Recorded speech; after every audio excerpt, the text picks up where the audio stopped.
Hello there. So today's video taking place down at gorgeous Downhill, the top of Ireland, way up at the very top on the coast, and it's an absolutely gorgeous part of the world. I'm just going to spin this round slowly just to let you see exactly where I am today. That's Donegal that you can see, just the other side of the water, all the way around to what is known as Mussenden Temple on Downhill Beach. And you can see Millie rummaging about in the grass. So today's video is going to be about, and it's not fancy, as you can see I'm not dressed up to the nines, I'm not playing any fancy music, no exciting intro, it's real, and this is what it's all about. For me, it's about being real.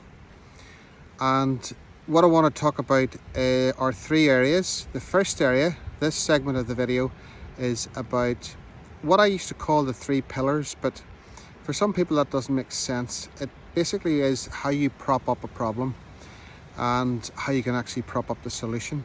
So one of those three areas, I would like to think that I would call it now 3 areas of action that you take that will guarantee change. Millie? Let's make sure my dog doesn't run away there. Okay, so what's one of the first ones? The first one I would say is caring how you feel. If you actually care about how you physically feel, then what happens is you take back your control over your health. So what do I mean by that?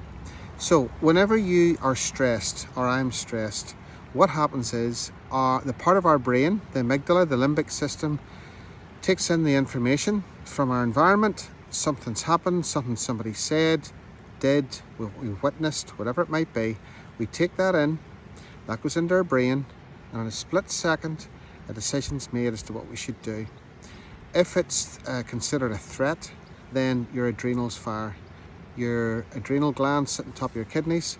Whenever they're triggered, then adrenaline floods your system. Cortisol and other hormones, other stress hormones, flood your system to get you to do one of 4 things: to fight, to face the confrontation, to flee, which is flight, to freeze, which is just numb out and just hope that it's all over, or to people please. So it's fight, flight, freeze, or fawn, which is a fancy word for people please. In other words, make sure everybody's safe, and then that way you can be safe, and it never happens.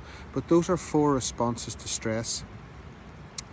When you care about how you physically feel, you'll not want those stress hormones flooding your body, because it's okay in the short term, but over the long term it's not good for her health. Any expert, any doctor, any medical person would tell you exactly the same. If you're running high levels of cortisol and adrenaline over a long period of time, it cannot be good for you, because your body cannot be in a state of repair and recovery.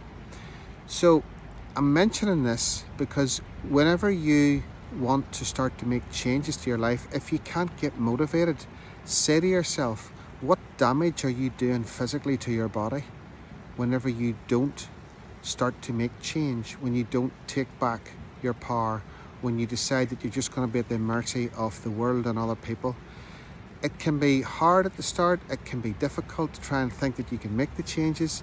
That process of change, of looking after yourself and starting to create the life that you want, is made so much easier in sessions, in one-to-one sessions, because that way you get to role play, you get to play out everything in your mind, all the possible scenarios. We come at it from all the different angles.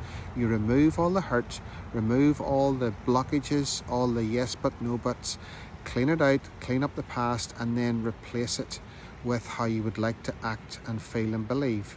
And when they come to beliefs, that's a whole story for another video. But when you actually start to change your beliefs, then life really does take over. But getting back to where we were, whenever you want to, or what you want to do, is to be very aware of how your physiology is being affected, how your heart races, how your breathing gets shallow, how your body just tenses up, and that is stress. Your digestive system closes down. Basically what's happening there is your body has decided, as a result of what has been taken into your mind, it's not safe. You need to make changes, you need to move, you need to do something. You need to fight, flight, freeze, or people please, make sure your environment's safe and everybody's okay. That takes a lot of effort. That's why you become tired. That's why you can't sleep at night. That's why it just becomes too much. But when you decide enough is enough, I am now going to stop this rush of stress hormones throughout my body. I'm fed up not having a good appetite, not having a good night's sleep. I am going to take charge of how I physically feel. Once you do that, and once you can then create new references and proofs as to why that's good for you, good for your health, to look after yourself, then you can start to make a lot of changes in your life. I know that. And this isn't just something I've read out of a book. It's not like going into a supermarket and just picking up a packet of cereal off the shelves and just eating it. You know, anybody can do that, but not everybody can do what myself and other practitioners can do. And the difference between myself and a lot of other people out there is that I have walked the walk, and I continue to do so. And the good news is, and I don't say that to blow, it's not to impress you, it's to impress upon you that change can be made. And if you want motivated, think about the damage you're doing yourself with all of these stress hormones running through your body, those sleepless nights, that appetite that's lost, or maybe you're overindulging in certain things. How good would it be to take back your power over your physiology? I'm here to tell you that can happen.